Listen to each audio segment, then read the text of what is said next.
အားလုံးပဲမင်္ဂလာပါဒီဗီဒီယို tutorial လေးမှာဆိုလို့ရှိရင်တော့ teacher က B4 ရဲ့ပထမဆုံး example လေးကိုစပြီးတော့လုပ်ပြပေးသွားမှာပါဒီမှာဆိုလို့ရှိရင်တော့ teacher တို့က example ပေးထားတာလေးပေါ့နော် B4 ရဲ့ lesson to butterfly ပေါ့နော်ဒီ butterfly စီသွားတဲ့ဥစ္စာလေးကို teacher တို့ကလုပ်ကြည့်မှာဒီတော့ပထမဆုံးအနေနဲ့ teacher တို့ဘာလုပ်လိုက်လဲဆိုလို့ရှိရင် B4 ရဲ့ emulator လေးတွေကို website link ကနေဝင်လိုက်တယ်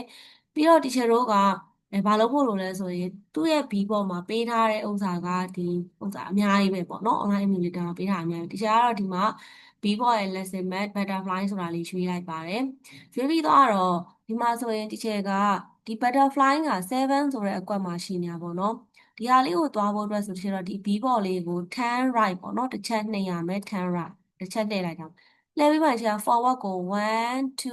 3 4 forward 1 forward 2 forward 3 forward 4ဒီလိုလေးသွားအောင်โอเคဒီချက် instruction လေးတွေရေးပြီးသွားပြီဆိုရင်ကျတော့ go ဆိုတဲ့ button လေးနှိပ်လို့ရပါပြီ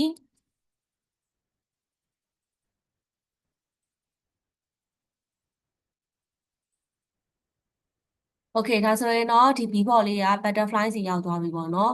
အကွက်အင်းများ teacher တို့ကဒီကနေပြီးတော့မှမပေးထားတဲ့ဥစ္စာလေးပေါ့နော်အခြားနေရာလေးကိုသွားခြင်းတယ်ဆိုတော့3လေးကိုသွားခြင်းတယ်ဆိုရင် teacher ဒီကောင်လေးကိုဖြတ်လိုက်တာပေါ့နော်ဖြတ်ပြီးတော့သူ့ကို teacher တို့ကဒါ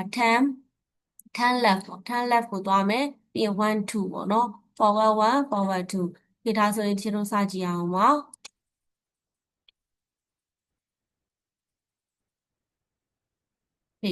ဒါလေးကတော့ဒီပေါ်မှာဒါအကွက်ကလေးတွေကို instruction လေးတွေပေးပြီးဘယ်လိုရွှေ့လဲဆိုတာကိုပြောပြပေးသွားတာပဲဖြစ်ပါတယ်